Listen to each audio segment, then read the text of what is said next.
The detective's voice was shaking when he called me that morning, not the kind of shake from too much coffee or a cold office.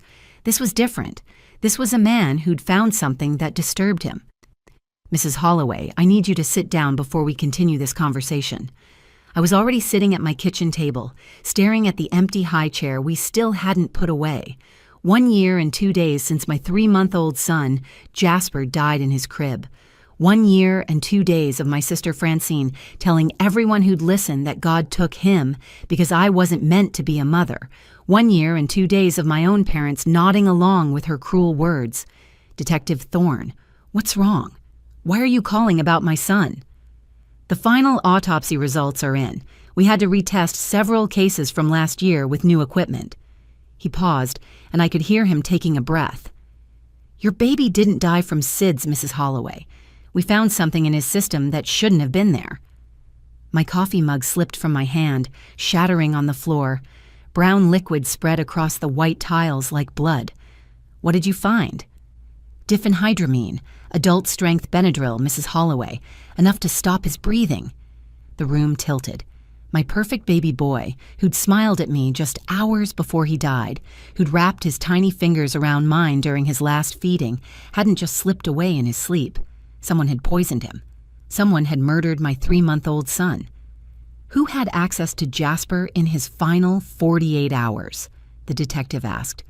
I already knew the answer would destroy what was left of my family. My sister Francine, who couldn't have children of her own, had babysat him the night before he died. The same sister who stood at his funeral, holding my sobbing mother's hand, whispering that maybe God knew I wasn't ready for motherhood. The same sister who offered me comfort while hiding the worst secret imaginable. "Detective," I said, my voice surprisingly steady now, "I think I know who killed my baby." I never thought I'd be a mother at 27.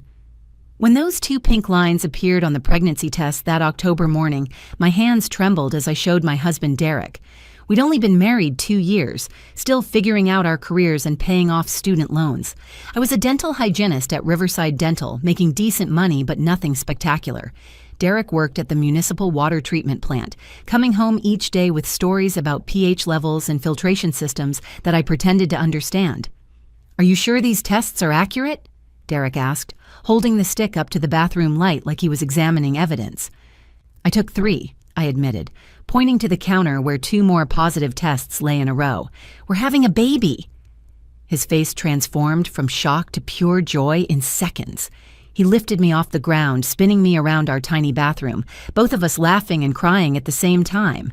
"We're having a baby," he repeated, like saying it enough would make it feel real. My family's reaction was different. When I called my mother from our living room that evening, her first words weren't congratulations. "Well, I suppose you'll quit your job now," she said, her tone matter-of-fact. "Babies are expensive, Melody. I hope you've thought this through.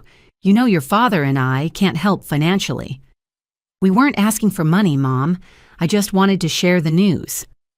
"Have you told Francine yet?" she asked, and my stomach dropped. My older sister had been trying to conceive for 3 years at that point. 2 rounds of IVF had failed, and she just started her 3rd. "Not yet." "Maybe wait a bit. She's having a hard time with the treatments." But news travels fast in the Holloway family. Francine called me that night, her voice artificially bright. "Mom told me." "Congratulations, little sister. First try, right?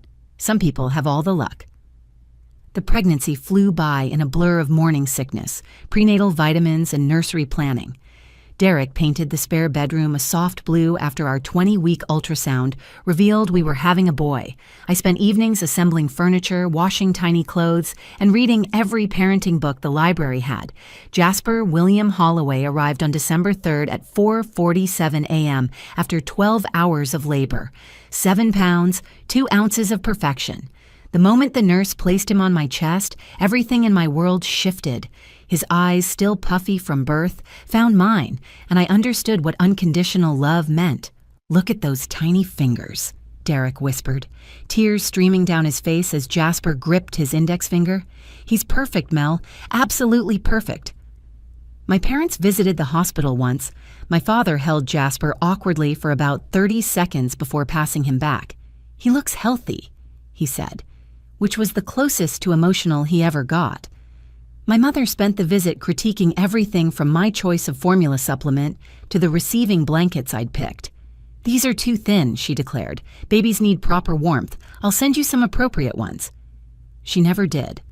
Francine visited exactly once during those precious 3 months. It was a Tuesday afternoon in February. She stood in the doorway of the nursery, watching me rock Jasper in the glider Derek's parents had gifted us. Her eyes moved from the crib to the changing table, to the wall decorated with woodland creatures, taking inventory of everything I had that she didn't. "You look exhausted," she finally said. "He's still waking up every 3 hours to eat, but the pediatrician says that's normal." Maybe Mom was right. Some people just aren't meant for this level of sacrifice. Before I could respond, she was gone, leaving me to wonder what I'd done to deserve such cruelty. But I was meant for this. Every 2 a.m. feeding became a private concert where I'd sing Beatles songs while Jasper drank his bottle. Every diaper change was a chance to make him giggle with silly faces. Every moment was precious, even the difficult ones. Jasper was what Dr. Brennan called an easy baby. He rarely cried without reason, slept in 3-hour stretches, and had started smiling real smiles at 6 weeks old. During his 2-month checkup, Dr. Brennan praised our routine. "Whatever you're doing, keep it up," she said, marking his growth chart. "He's in the 60th percentile for weight and 70th for height. You're doing great, Mom." Those 3 months created a lifetime of memories compressed into fleeting moments. Morning walks through Riverside Park where Jasper would sleep peacefully in his stroller. Afternoon tummy time on the quilted playmat where he'd lift his head proudly, looking around at his domain. Evening baths in the small plastic tub where he'd kick his legs and squeal with delight. By the time Derek came home from work each day, he'd find us dancing in the kitchen, Jasper secured in his carrier against my chest, both of us swaying to Marvin Gaye or The Temptations. March 15th started like any other Tuesday. Jasper had his morning bottle at 6 a.m., taking it eagerly while staring at me with those deep blue eyes that everyone said he got from Derek. After feeding, I changed his diaper, smiling as he kicked his chubby legs and cooed at the mobile above his changing table. He went down for his morning nap at 8:30, falling asleep almost immediately after I swaddled him in his favorite blanket, the one with tiny elephants that my coworker Sandra had given us at my baby shower. I used the quiet time to fold laundry in the living room, keeping the baby monitor next to me, even though his nursery was just down the hall. The rhythmic sound of his breathing through the speaker was my constant companion as I sorted through tiny onesies and sleepers. I remember thinking how quickly he was growing out of his newborn clothes, how I'd need to pack them away soon. At 10 a.m., I walked to his room to wake him for his next feeding. The house was quiet except for the hum of the dishwasher in the kitchen. I pushed open his door gently, not wanting to startle him. "Good morning, sweet boy," I whispered, approaching the crib. "Ready for some milk?" He was lying on his back just as I'd placed him, but something was wrong. His chest wasn't moving. His skin looked pale, almost gray in the morning light filtering through the curtains. "Jasper?" I touched his back. Cold. Ice cold. "Jasper! Baby, wake up!" I snatched him from the crib, his body limp in my arms, no breath on my cheek, no pulse in his tiny neck. I ran to the living room, placed him on the couch, and started CPR while fumbling for my phone. 911, what's your emergency? My baby's not breathing. He's cold. He's not moving. Please help me. Ma'am, what's your address? I screamed our address while continuing chest compressions with 2 fingers, just like the infant CPR class had taught. 1, 2, 3, 4. Breathe. 1, 2, 3, 4. Breathe. The paramedics arrived in 6 minutes that felt like 6 hours. They worked on him for 20 minutes in our living room, then continued in the ambulance. I rode in the front seat, unable to watch, unable to look away.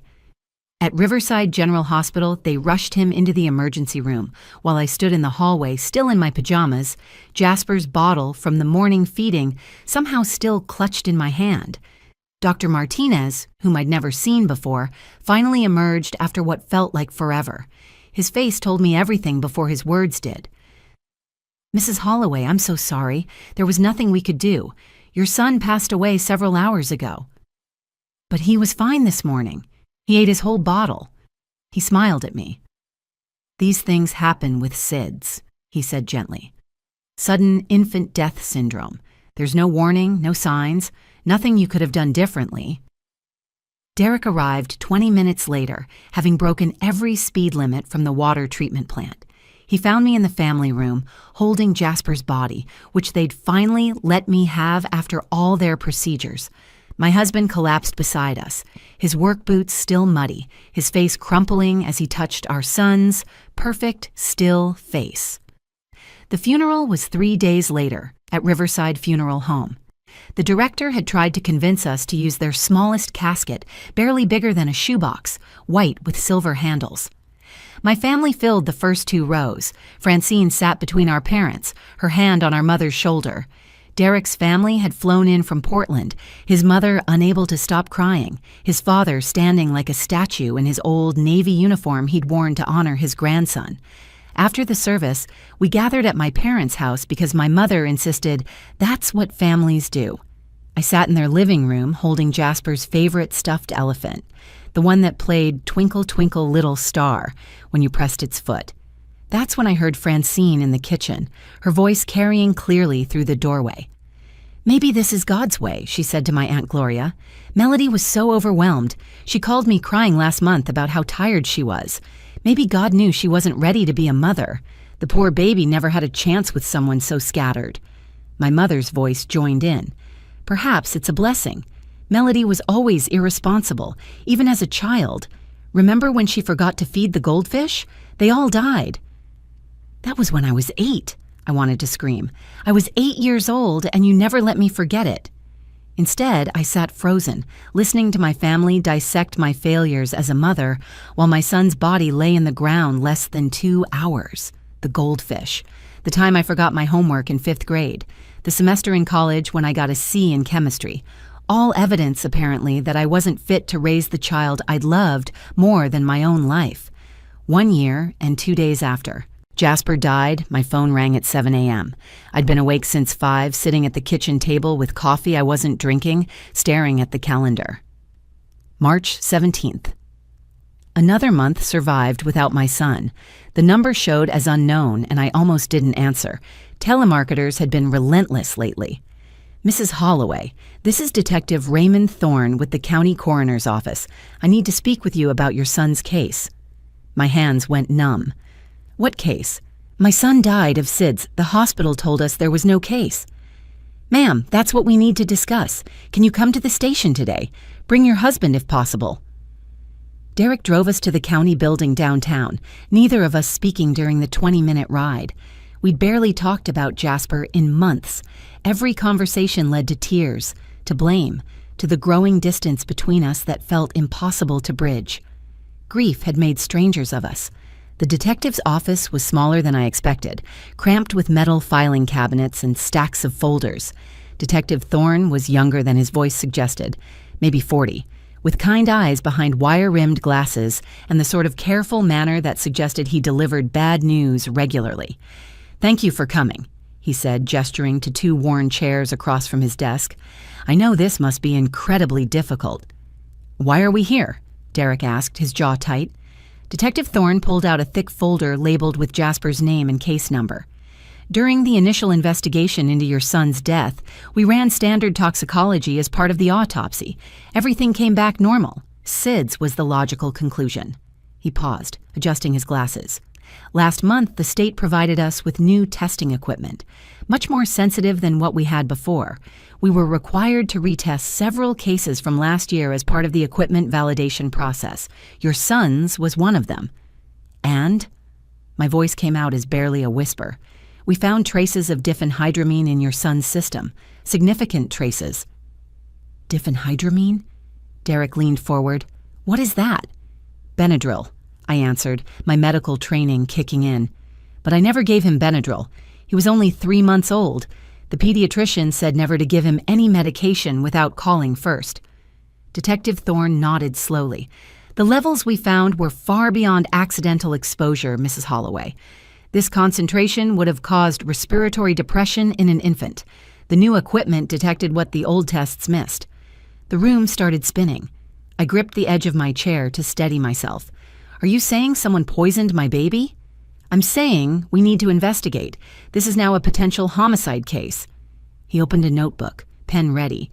I need you to think carefully. Who had access to Jasper in the 48 hours before his death? Just us, Derek said immediately. Melody was with him all day, every day. I was home in the evenings. Wait, I said, a memory surfacing through the fog of that terrible time. My sister babysat him the night before, March 14th. We went to your company dinner, remember? The one at Riverside Country Club. Derek's face went pale. Francine. She insisted we go, said we needed a night out. Detective Thorne wrote everything down. Tell me about that night, every detail you can remember. I closed my eyes, forcing myself back to that evening. Francine called that afternoon. She never offered to babysit before, but she was insistent, said I looked tired, that all new parents needed breaks. The dinner was important for Derek's job, but I'd planned to skip it. What time did she arrive? 5:30. We left at 6. The dinner lasted until 9, and we were home by 9:30. How was Jasper when you returned? Asleep. Francine said he'd been fussy, which was unusual. He was generally so easy. She said she'd given him a bottle around 7 and rocked him to sleep by 8.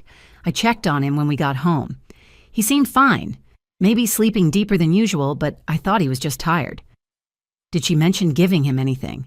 Any medicine? No, nothing. She said she just rocked him longer than usual because of the fussiness. Detective Thorne asked dozens more questions about Francine's relationship with me, her history with Jasper, any previous concerning behavior. Then he asked the question that shattered my last illusion about my family. Mrs. Holloway, does your sister have children of her own? No. My voice broke. She's been trying for 5 years, multiple rounds of IVF. The last one failed just a month before Jasper was born. The detective and Derek exchanged a look that made my stomach drop. She kept saying I didn't deserve him, I whispered, the pieces falling into place. At the funeral, she told everyone God took him because I wasn't fit to be a mother. What if she decided to prove it? 2 weeks of investigation felt like 2 years. Detective Thorne called daily with updates, each one more damning than the last. Derek and I barely slept, existing in a strange limbo between grief and rage.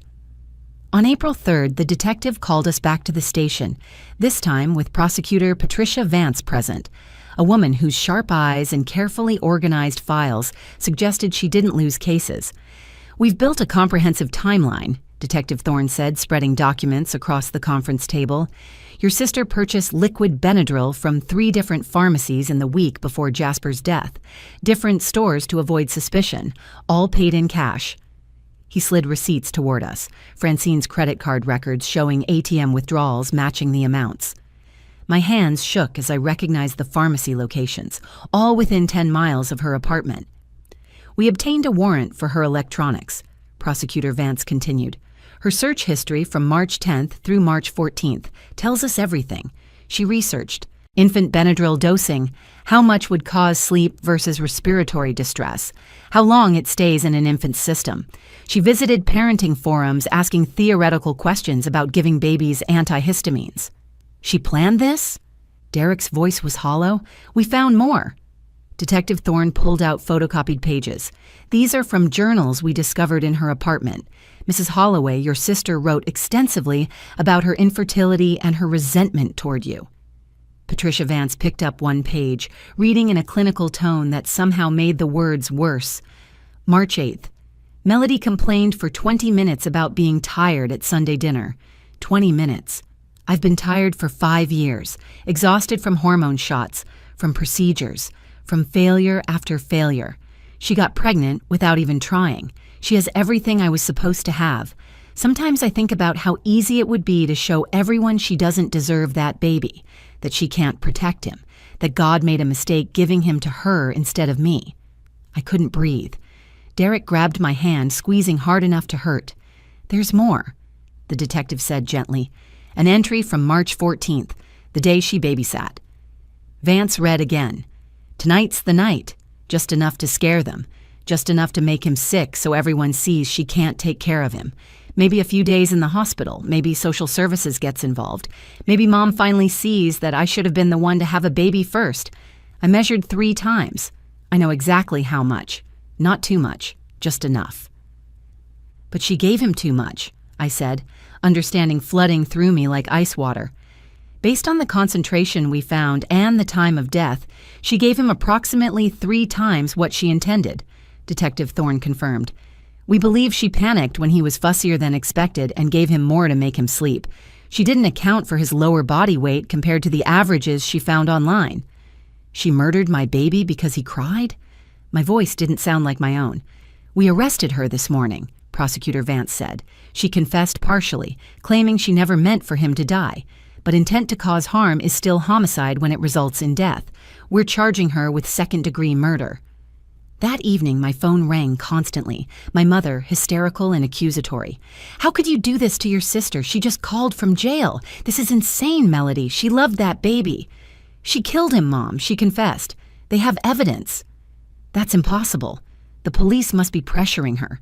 You've destroyed our family over some mistake, some misunderstanding. Francine would never hurt anyone. She researched how to poison my 3-month-old son. She bought the Benadryl. She gave it to him. She killed him because she was jealous. Don't you dare speak about your sister that way. She suffered enough with the infertility. Now you're taking away her freedom too? What kind of sister are you? I hung up. My father never called. He never did anything that might require choosing sides or showing emotion. The trial lasted 3 weeks in September. Francine's lawyer, some expensive attorney my parents hired, argued for involuntary manslaughter, claiming emotional distress from infertility treatments had impaired her judgment. He painted her as a victim of her own maternal instincts gone wrong. The prosecutor methodically presented every piece of evidence, every journal entry, every calculated step Francine had taken to harm my child. I testified for 4 hours, describing my perfect baby, our routine, that last morning when he smiled at me. Derek testified about coming home to find his son dead, about the months of guilt thinking we'd somehow failed to prevent SIDS. The jury deliberated for 2 days. Guilty. Second-degree murder. The judge sentenced her to 25 to life. As the bailiffs prepared to lead her away, Francine turned to look at me. No tears, no apology, no breakdown. Just a cold, steady stare that conveyed what she'd believed all along. You didn't deserve him. Her lips formed silently. She was wrong. But being right wouldn't bring Jasper back. It's been 3 years now. Derek and I packed up everything and moved to Colorado Springs, where the mountains remind us that there's something bigger than our grief, where no one knows our story unless we choose to tell it. We bought a small house with a yard full of aspens that turn gold every fall. Nothing like the maples of Riverside. We have a daughter now, Luna, 18 months old with her father's steady temperament and my stubborn streak. She has Jasper's eyes, the same deep blue that seems to see right through you. My parents haven't met her. They chose Francine over the truth, visiting her every week in prison, sending money for her commissary account, hiring lawyers for appeals. They write me letters occasionally. Poison dressed up as concern, saying I destroyed our family, that I should have left things alone, that Jasper's death was God's will until I involved the police. The last letter accused me of being vindictive, of robbing Francine of her chance to have children through adoption someday. I don't write back anymore. Some bridges need to stay burned. Family isn't always blood, my therapist, Dr. Chen, reminds me during our monthly sessions. Sometimes the most toxic people in our lives share our DNA. You're protecting Luna from people who would excuse her murder if it happened. That's not cruel. That's motherhood. Derek's parents sold their house in Portland and moved 20 minutes away from us. His mother, Grace, watches Luna while we work, and his father, Robert, built a playground in their backyard with a swing set and sandbox. They keep 2 photos on their mantle in matching silver frames, one of Jasper from his 3-month photo session, smiling in a tiny bow tie, and one of Luna from last Christmas. 2 grandchildren, Grace always says when visitors ask. One here, one in heaven. Last month, a letter arrived with the prison's return address. My first instinct was to burn it unopened, but something made me read it.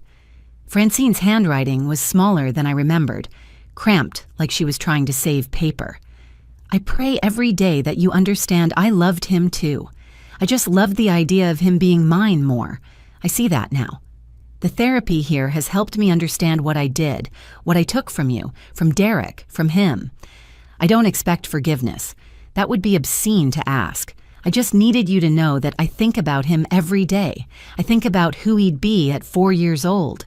Would he like dinosaurs or trucks? Would he be shy or outgoing? I stole all those answers. I'm sorry I took him from you. I'm sorry I took him from himself, from all the life he should have lived. I'm sorry I was so broken that I broke everything around me. I didn't write back. Some apologies come too late, and some wounds don't heal. They just scar over, and you learn to live with the mark they leave. Detective Thorne called last week with unexpected news. He's retiring next month, but wanted me to know something first. Because of Jasper's case, the state now requires more sophisticated testing in all SIDS cases. They've found 3 other murders in the past 2 years that would have gone undetected with the old equipment. Your son is saving other babies, he said, his voice thick with emotion. Parents are getting justice because of him. Killers aren't walking free because of what we learned from his case. I thought you should know that his death changed things. It means something. I watch Luna sleep sometimes, standing in her doorway fighting the urge to check her breathing every 5 minutes. The fear never fully leaves, the possibility that someone could take her too, that I could wake up to another morning of devastating silence. But I can't live in that fear. I can't let Francine steal my ability to trust, to love fully, to be present for the daughter who needs me. Instead, I choose to remember Jasper's 3 months of life, not just his last day. His gummy smiles that lit up his entire face, his tiny fingers that would wrap around mine like he was holding on to the whole world. The weight of him on my chest during those quiet morning feeds when the house was still, and it felt like we were the only 2 people in existence. He was loved completely for every second he was here. Despite what Francine believed, despite what my family said, I was exactly the mother Jasper needed me to be. Every bottle fed with patience, every diaper changed with gentle hands, every lullaby sung with love proved it. I know that now with a certainty that no one can steal. Jasper knew it too, every time he looked at me with those trusting eyes, every time he calmed at the sound of my voice. Luna is stirring from her nap, making those little sounds. That means she'll be fully awake soon. Time for her afternoon bottle and our walk to the park. As I prepare her formula, I whisper the same words I used to say to Jasper, now a promise backed by hard-won knowledge. Mommy's here, baby. Mommy will always protect you. This time, I know exactly how to keep that promise. If this story touched you, if it made you hug your children a little tighter tonight, please share this video with others who need to hear it. Leave a comment below about how we can better protect our babies and support each other through unimaginable loss. And don't forget to subscribe to our channel for more powerful stories of survival, justice, and the unbreakable bond between a mother and her child. Your support helps us continue sharing these important stories that need to be heard. Thank you for listening to Jasper's story. May his memory be a blessing and a warning that sometimes the greatest dangers come from those closest to us.